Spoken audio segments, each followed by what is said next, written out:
भारत से छोड़े गए पानी के बायस दरिया सतलुज में तबाहकुन सैलाब। रावल डैम स्पिलवेज खोल दिए गए। रावल डैम में पानी की सतह 1,75,000 से तजावुज़ कर गई। गंडा सिंहवाला पर इंतहाई ऊंचे दर्जे का सैलाब है, जबकि दरियाए रावी और शनाब में भी पानी की सतह बुलंद है। मुल्तान में बंद टूटने से मुतादिद इलाके ज़ेर आब आ गए।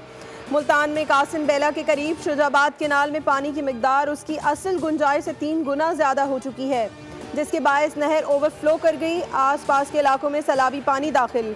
सुलेमान की इस्लाम हेडवर्क्स पर भी ऊंचे दर्जे का सैलाब। मुतादिद बंद टूटने से बहावलपुर की 4 तहसीलों के दरियाई इलाके सैलाब की जद में आ गए।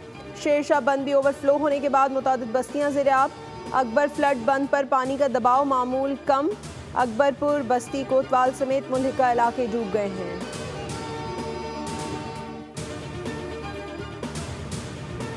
और वज़ीर आला पंजाब मरीम नवाज का गुजरात में सैलाब के मुतासरा इलाकों का दौरा। सैलाब मुतासरीन के लिए इंतजामात का जायजा। शहबाजपुर रिलीफ कैंप का भी दौरा।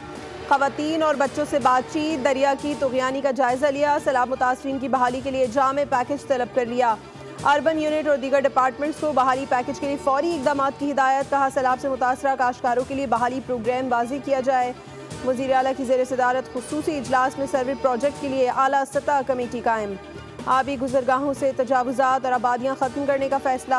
आबी गुजरगाहों को तामीरात के लिए रेड जोन करार देने पर इत्तफाक। कहा सैलाब मुतासरीन के घर आबाद होने तक चैन से नहीं बैठ सकते।